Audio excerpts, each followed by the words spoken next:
ingin bergeser ke apa yang sudah kita lakukan dalam rangka bersaing dengan negara-negara lain.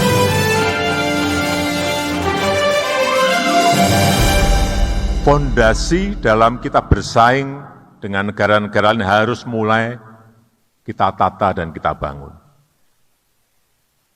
Karena ke depan bukan negara kecil, bukan negara besar mengalahkan negara kecil, bukan. Bukan negara kaya mengalahkan negara miskin, bukan.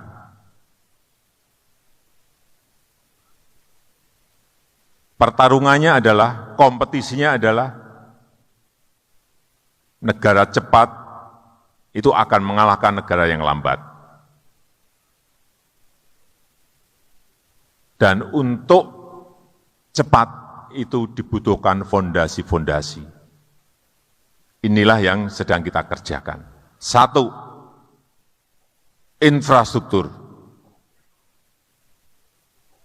Ini mungkin baru terasa nanti 5 tahun atau 10 tahun yang akan datang. Tidak bisa instan kita rasakan sekarang. Tetapi begitu kita berkompetisi dengan negara-negara lain, kalau infrastruktur kita, kalau stok infrastruktur kita baik, akan kelihatan kita bisa bersaing atau tidak bisa bersaing.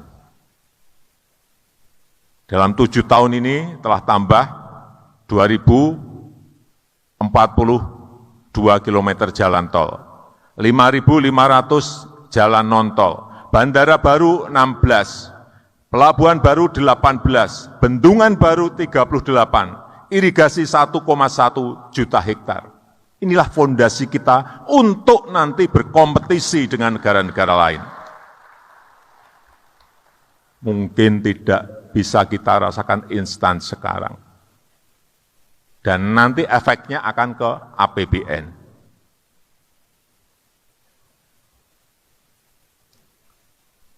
Kemudian yang kedua, yang ini tidak berani kita lakukan dalam kurun waktu yang lama sekali, yaitu hilirisasi, industrialisasi.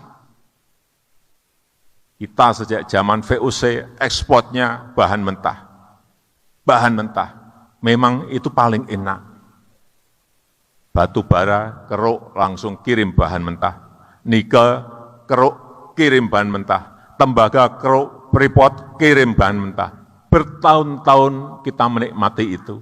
Dan lupa menyiapkan fondasi industrialisasinya. Saya berikan contoh, nikel. Kita ekspor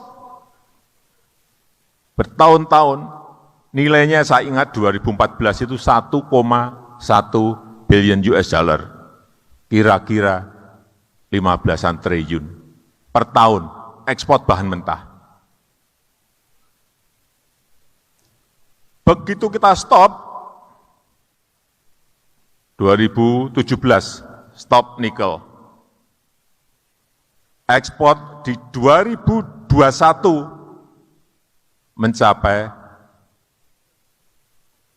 300 triliun lebih.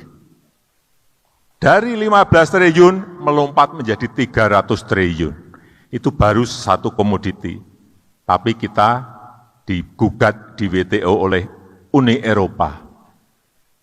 Dibawa ke WTO, digugat. Saya sampaikan kepada mereka, silahkan digugat, akan saya hadapi. Indonesia akan hadapi. Sampai sekarang gugatan itu belum selesai. Karena kita juga mengajukan alasan-alasan yang juga masuk akal. Barang-barang kita sendiri, nikel-nikel kita sendiri.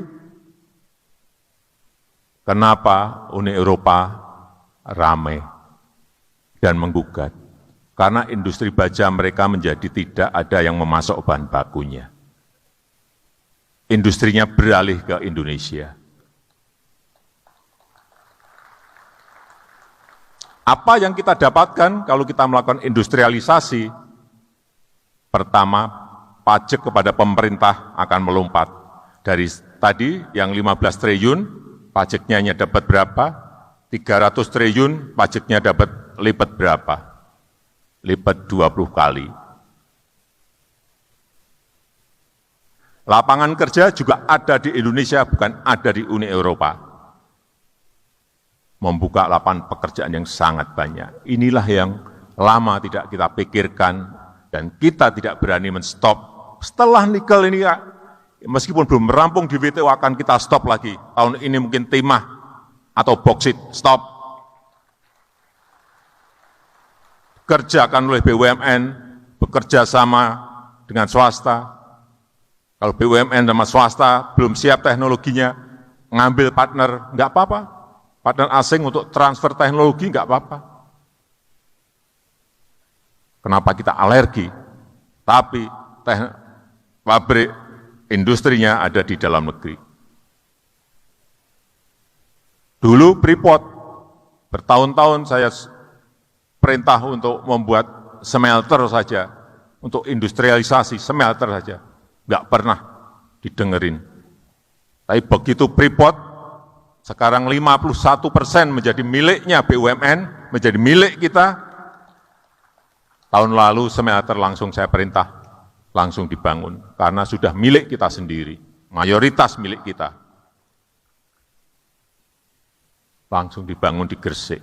Nanti kita lihat dari tembaga ini akan di smeltering ini akan dapat berapa miliar kita belum tahu. Tapi saya meyakini bisa lipat juga sama 20 kali yang biasanya kita kirim. Kadang-kadang kita kirim bukan hanya tembaga saja. Bahan mentah kita kirim, di dalamnya juga ada emasnya juga. Mana kita tahu? Nanti kalau sudah smelternya jadi baru kita tahu. 40 tahun lebih mungkin kita dibohongi. Emasnya mungkin lebih banyak dari tembaganya, tapi saya belum bisa menyampaikan karena memang belum dilakukan produk di smelter kita. Tembaga stop, boksit stop.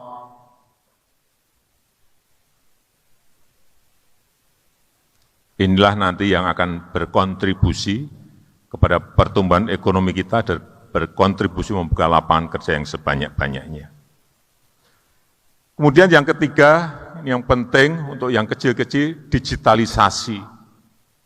Kalau kita mau bersaing yang kecil-kecil, usaha mikro, usaha menengah, mereka harus berani masuk ke yang namanya platform digital. Ada 65,4 juta usaha kecil, usaha menengah, usaha mikro kita.